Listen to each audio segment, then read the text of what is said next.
Hi, Alex here. What is sustainability? You must have heard a lot about sustainability and sustainable development over the last few years. I know I did. And maybe, just maybe, sometimes you were not totally clear as to what people really meant.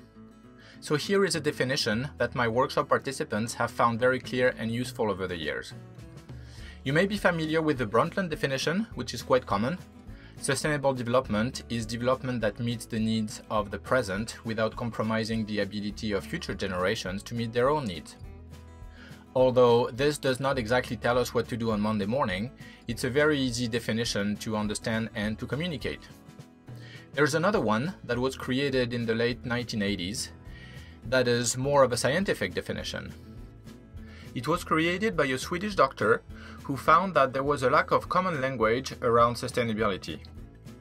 So he thought, what if we managed to get a group of scientists together and to agree on what sustainability means, based on science and thermodynamics, and maybe that will lead to understanding what the root causes of unsustainability are. So that's what he did. He put together a group of 50 scientists, mathematicians, physicists, and chemists, etc. And after 22 drafts, they agreed on several things. First, they agreed on the fact that we live in the biosphere. The biosphere is this very thin layer at the surface of the Earth where life is possible. Proportionally speaking, it is as thin and fragile as the skin on an onion. And within this biosphere, there are plants and animals. Plants produce oxygen and food, which are consumed by the animals. In return, animals produce fertilizer and CO2, carbon dioxide, which are used by the plants, and we have a cycle that is well balanced. This is a very quick cycle. We eat every day and we breathe every second, and it works well. Then they agreed on the fact that this system, the biosphere, is open with respect to energy. This means that energy from the sun comes in and radiations come out. This is also known as the first law of thermodynamics. They also agreed on the fact that this system is closed with respect to matter. So maybe you remember this very famous phrase from Lavoisier that says, nothing is created, nothing disappears, everything is only transformed. This is also known as the law of conservation of matter, and it means that except for a few satellites and meteorites, all the matter that was on Earth 4 billion years ago is still here today. It has changed form and the molecules have reorganized themselves, but it is still the same matter. The other thing that comes with this is that everything has a tendency to disperse. For example, take an iPhone and wait for 1,000,000 years, it's very likely that you will get a pile of dust. Take a pile of dust and wait for 1,000,000 years, you will never get an iPhone. It works only in one direction. This is also known as the second law of thermodynamics, the law of entropy. So if everything disperses all the time, how is it possible that we live here in such a beautiful world with beautiful nature, cities, people, flowers, and so on? Well, this is what photosynthesis does for us. Photosynthesis pays the bills. Plants have the capacity to use the energy from the sun in order to produce oxygen and sugar using carbon dioxide and water. Photosynthesis reorganizes matter and creates new structure.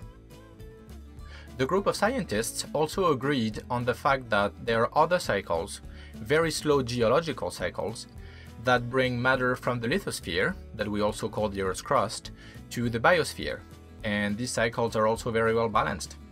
Some matter moves from the Earth's crust to the biosphere through things like volcano eruptions and weathering, and just about the same amount of matter goes back from the biosphere to the Earth's crust via things like mineralization and sedimentations. And all this is very well balanced. These cycles take millions of years, they are very slow, unlike the previous ones, and they also work well. So this is what the scientific community agreed upon. This is the world we live in. So what is sustainability? Well, it's actually the capacity of our human society to continue indefinitely within these natural cycles. And sustainable development would be a development towards this state of sustainability. So you may be thinking, well, this does not exactly tell us what to do on Monday morning either. That's right, but it made it possible for our group of scientists to look at the things that we do to interfere with these natural cycles and they found 4 root causes of unsustainability, and these are the 4 things that we need to stop doing to be sustainable. They're all equally important, they're all necessary and sufficient.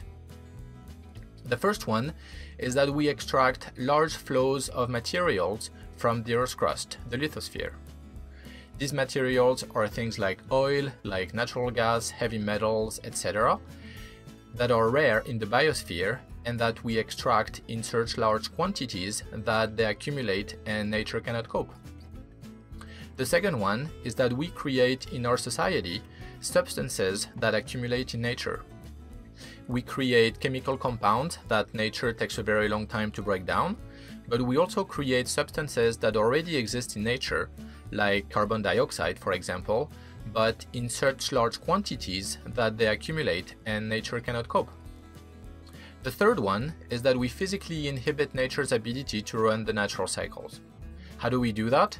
Well, for example, by chopping trees at a faster rate that they can grow, by systematically destroying ecosystems and replacing them with parking lots, roads, buildings, etc., so that nature cannot run its cycles anymore. These are 3 ecological root causes. Once again, there is no priority order. The fourth one is social and can actually be the most important of all. We create, in our society, barriers to people meeting their basic human needs worldwide. Human needs are very interesting, and you can watch our video about them if you are interested. There are things like creativity, identity, participation, and so on and so forth.